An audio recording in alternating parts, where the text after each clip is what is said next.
Bonjour à toutes les clés. Alors maintenant, je vais tâcher de répondre à Marie-Laure.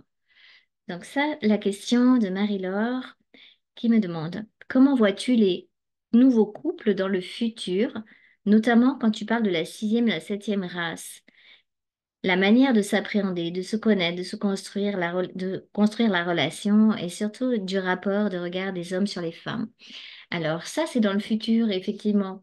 Alors c'est intéressant de savoir ce qui se passe dans le futur, mais pour construire le futur, faut pas oublier que ça se passe dans le présent. Donc c'est en fonction de ce que nous on fera qu'on pourra avoir accès au futur.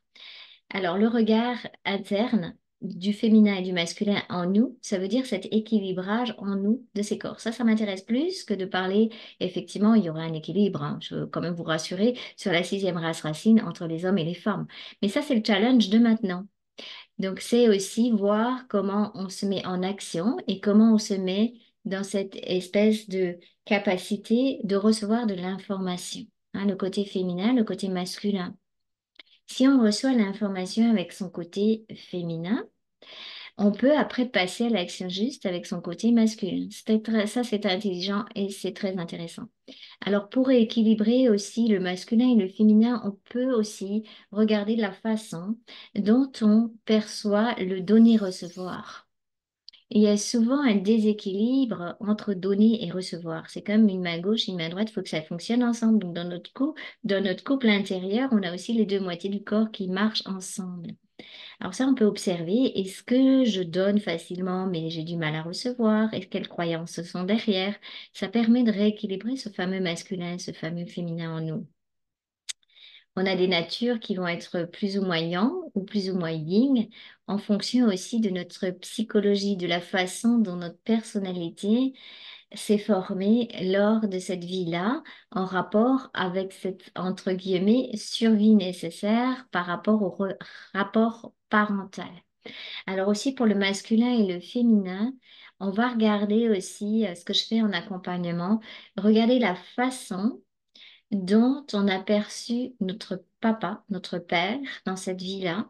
Hein, comment est-ce qu'on voit le père? Est-ce qu'il est distant? Est-ce que si? Est-ce que là? Il y a toujours une fractalisation, un rapport en fait avec la façon dont on arrive dans cette vie avec ses parents qui sont pas forcément sympathiques avec nous ou ça peut être très difficile comme rapport et la façon dont on a perçu entre guillemets le masculin originel, la source, Dieu, peu importe comment on l'appelle. Hein, donc ça, on va regarder ça. Et puis pour le féminin, ben, c'est en rapport avec la maman. Et c'est en rapport aussi la façon dont on va être en accord avec notre incarnation.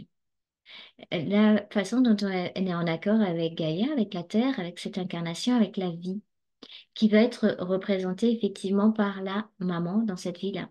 Alors, si c'est la grosse merle, comme la plupart d'entre nous, vous inquiétez pas, c'est tout à fait réparable.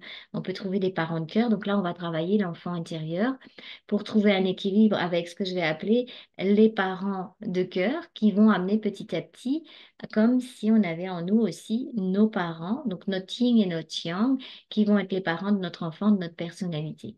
Hein, ça se joue sur un rapport parent-enfant à l'intérieur de nous. Donc, la maman bienveillante, le papa bienveillant que l'on doit retrouver en nous, que l'on doit trouver en nous pour accompagner notre personnalité telle qu'elle, avec de la patience, avec l'amour de soi, etc. Donc ça, c'est challengeant, hein. C'est ce que je propose aussi parce que c'est un vrai challenge, on s'en rend pas compte. Comme ça, on croit que c'est facile de faire du masculin sacré ou du féminin sacré. Non, non, c'est simple dans la compréhension de pourquoi, mais c'est difficile dans sa réalisation parce que ça remet en question tous nos automatismes, toutes nos programmations par rapport à cette personnalité qui le fait non pas pour nous desservir, mais pour survivre ici. Voilà, donc on est challengé là-dessus. Comment est-ce qu'on fait pour survivre si on a des automatismes, c'est ça? Ben, c'est la conscience petit à petit qui va nous amener à repérer tout ça et à devenir les parents bienveillants de notre enfant. Donc à rééquilibrer notre masculin et notre féminin.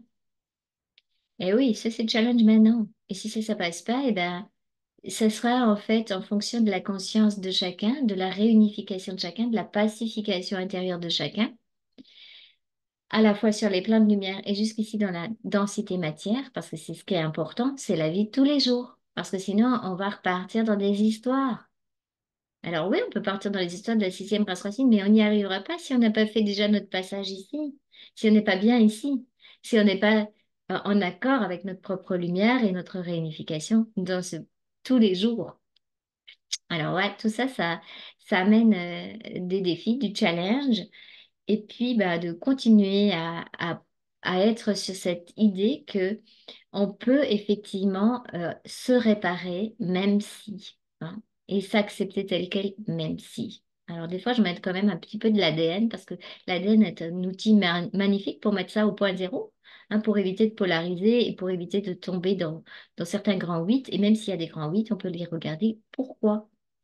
Alors voilà, alors je sais que ça donne pas beaucoup, mais alors oui, dans la sixième race racine, pour vous répondre quand même un petit peu par rapport à ça, il y aura des êtres qui seront androgynes. Donc effectivement, quand on a rééquilibré le masculin et le féminin et qu'on est suffisamment éthérique pour passer dans la sixième race racine, ben, on a une capacité d'être des êtres androgynes. Donc il y a un autre rapport tout à fait à la matière, qui est un rapport qui est éthérique et qui n'est plus un rapport comme on l'a connu jusqu'à maintenant, qui fait partie encore de l'involution, et il faut passer à l'évolution. Donc c'est important pour chacun de se rééquilibrer, de se connaître, de voir quelle partie de nous on utilise plus qu'une autre.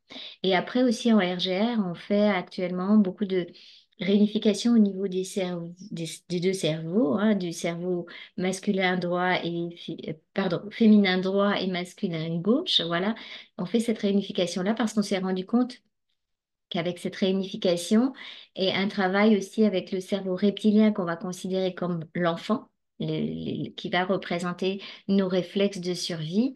Une fois que les deux cerveaux sont bien rééquilibrés, on peut petit à petit reprendre la maîtrise de ce cerveau reptilien dans le sens bénéfique du terme et non pas le subir. Voilà, c'est ça s'est rendu compte également lorsqu'on fait des sessions en RGR ou en HE. Alors, pour ceux que ça intéresse, bon, les liens sont en dessous de la vidéo. Si cette vidéo vous a plu, si ça vous a ramené encore d'autres questions, ben, vous pouvez toujours me poser, partager, mettre des pouces et puis n'hésitez pas à reposer d'autres questions. Voilà Marie-Laure, à très bientôt et belle route vers ta souveraineté.